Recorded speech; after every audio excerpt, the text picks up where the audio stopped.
महाराष्ट्र क्रांती news, आवाज सर्वसामान्यांचा।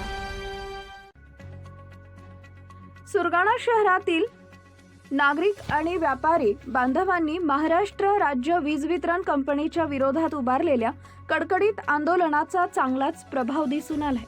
वीज पुरवठ्यातील कमी दाबाच्या समस्येसंदर्भात दिनांक 18 डिसेंबर 2024 रोजी सुरगाणा शहर पूर्णपणे बंद पाडण्यात आले होते।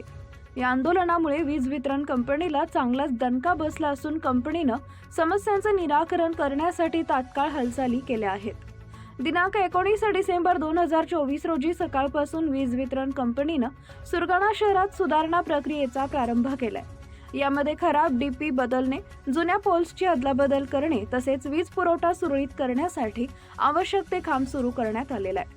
सुधारणांच्या कामांची पाहणी करण्यासाठी आणि नागरिकांच्या समस्या ऐकण्यासाठी सुरगाणा शहराचे नगराध्यक्ष भारत वाघमारे, नगरसेवक सचिन आहेर, भगवान आहेर, बाळा परदेशी, गणेश वाघ, गणेश चाफलकर, सचिन गाडेकर आणि विलास पवार हे प्रतिनिधी घटनास्थळी हजर होते।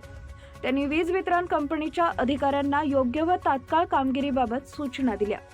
या सुधारणांमुळे सुरगाणा शहरातील नागरिकांनी आंदोलनाच्या प्रभावीतेबद्दल समाधान व्यक्त केले। मात्र वीज पुरवठ्यातील सर्व समस्या लवकरात लवकर सुटाव्यात आणि भविष्यात या संदर्भात कोणत्याही त्रासाला सामोरे जावं लागू नये अशी अपेक्षा नागरिक आणि व्यापारी बांधवांकडून व्यक्त करण्यात येते। सुरगाणा शहरात दीर्घकाळापासून कमी दाबाचा वीज पुरवठा, वारंवार होणारे वीज खंडित होणं आणि वीज वितरण कंपनीकडून नागरिकांच्या तक्रारीकडे होणारे दुर्लक्ष यामुळे स्थानिक जनतेमध्ये संताप निर्माण झाला होता। यामुळेच 18 डिसेंबर रोजी शहरातील सर्व नागरिकांनी आणि व्यापाऱ्यांनी एकत्रित येऊन कडकडीत बंद पुकारत आपल्या मागण्या मांडल्या होत्या। या आंदोलनामुळे वीज वितरण कंपनीनं नागरिकांच्या मागण्या ऐकून घेतल्या। आगामी काळात वीज पुरवठा सुधारण्यासाठी आणखी सकारात्मक पावलं उचलली जातील अशी आशा व्यक्त होतीये। महाराष्ट्र क्रांती न्यूज साठी प्रतिनिधी गणेश धुळे, सुरगाणा।